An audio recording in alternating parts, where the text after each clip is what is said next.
नमस्कार। एक तरफ ईरान और अमेरिका के बीच जबरदस्त तनाव और दूसरी तरफ बंगाल के चुनाव। सुनने में तो ये दोनों बातें बिल्कुल अलग लगती हैं, है ना? लेकिन क्या इनमें कोई समानता हो सकती है? आज हम यही देखने वाले हैं कि कैसे ये दो अलग-अलग लड़ाइयां एक ही तरह के हथियारों से लड़ी जा रही हैं। तो सवाल यही उठता है कि हजारों मील दूर हो रहे इन दो मामलों में आखिर इतनी समानताएं हैं क्यों? एक तरफ एक अंतर्राष्ट्रीय संकट और दूसरी तरफ एक घरेलू चुनावी लड़ाई। दोनों में तनाव की कहानी एक जैसी कैसे हो सकती है? चलिए इसी को समझते हैं। तो चलिए सबसे पहले चलते हैं होर्मुज की खाड़ी। ये एक ऐसी जगह है जो इस वक्त समझिए कि दुनिया के लिए एक हॉट स्पॉट बनी हुई है। यहाँ ना असली हथियारों से ज्यादा शब्दों के बाण चल रहे हैं और दांव पर बहुत कुछ लगा है। और देखिए, इस तनाव का असर पूरी दुनिया पर पड़ता है, और वो भी फौरन। ईरान के बस एक कदम से ही कच्चे तेल की कीमतें सीधा आसमान छूने लगती हैं। इससे साफ पता चलता है कि ये सिर्फ दो देशों की लड़ाई नहीं है, इसका असर हम सब पर पड़ता है। अब जरा अमेरिका का रुख देखिए। डोनाल्ड ट्रंप का ये बयान बिल्कुल साफ साफ कहता है, यहां हमारा ही राज चलेगा। ये सिर्फ एक बयान नहीं है, ये अपनी ताकत का एक खुला प्रदर्शन है, एक तरह की सीधी चेतावनी। लेकिन जवाब में ईरान भी कहां पीछे रहने वाला था। उसने फौरन अमेरिका के दावे को झूठा बताया और कहा कि भाई 34 तेल टैंकर तो आराम से निकल भी गए। और बस यहीं से शुरू हो जाता है असली शब्दों का युद्ध। तो देखिए, हो क्या रहा है, दोनों तरफ से अपनी अपनी कहानी गढ़ी जा रही है। एक तरफ अमेरिका कहता है कि हमने सब कुछ तबाह कर दिया है, तो दूसरी तरफ ईरान इसे अमेरिका का प्रोपेगेंडा बताकर खारिज कर देता है। ये लड़ाई अब जमीन से ज्यादा लोगों के दिमाग में लड़ी जा रही है कि कौन किसकी बात पर यकीन करेगा। और ये मामला सिर्फ इन दो देशों तक ही सीमित नहीं है, इसकी आंच पूरी दुनिया में फैल रही है। एक तरफ फ्रांस शांति की बात कर रहा है, तो दूसरी तरफ इजराइल हमले के लिए तैयार बैठा है। और तुर्की जैसे देश तो पहले ही एक बड़े संकट की घंटी बजा रहे हैं।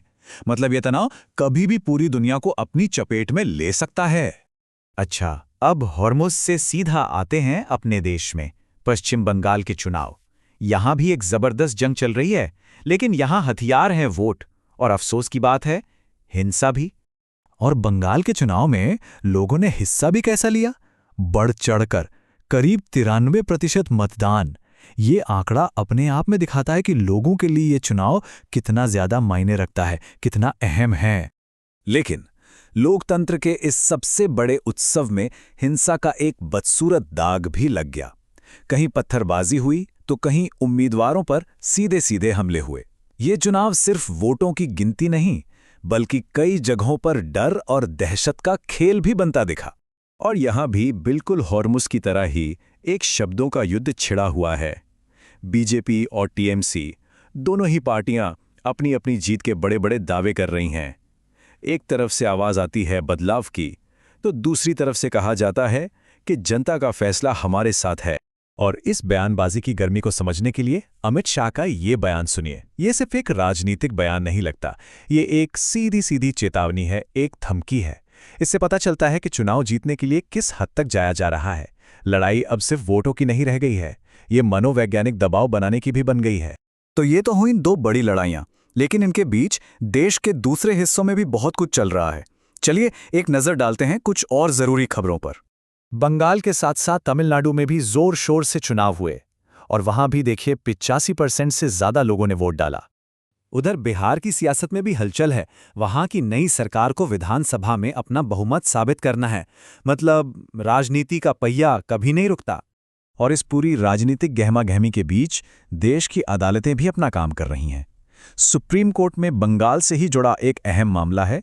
मतलब राजनीति अपनी जगह है और कानून अपना काम कर रहा है। तो चलिए अब वापस आते हैं हमारे उस मूल सवाल पर। होर्मुज हो या बंगाल, हमने देखा कि दोनों जगह एक ही कहानी दोहराई जा रही है, संघर्ष की, बयानबाजी की और ताकत के खेल की। इन सबके पीछे ना एक ही रणनीति काम करती है, जिसे कहते हैं पॉलिटिकल पॉस्चरिंग। इसका सीधा सा मतलब है अपनी बात को इस तरह से पेश करना कि लोगों पर उसका गहरा असर हो, भले ही सच्चाई कुछ और ही क्यों ना हो। होर्मुज हो या बंगाल, दोनों ही जगह हमें यही देखने को मिल रहा है। तो आखिर में हम समझें क्या? यही कि आज की लड़ाई सिर्फ तोप और गोलों से नहीं लड़ी जाती। असली लड़ाई तो शब्दों और कहानियों से लड़ी जाती है। जिसके पास अपनी कहानी को मनवाने की ताकत है, असल में ताकत उसी के पास है। तो आखिर में एक सवाल छोड़ जाते हैं। जब शब्दों को ही हथियार बना लिया जाए और कहानियों को जंग का मैदान, तो सोचिए, इसकी असली कीमत कौन चुकाता है? इस पर सोचिएगा जरूर।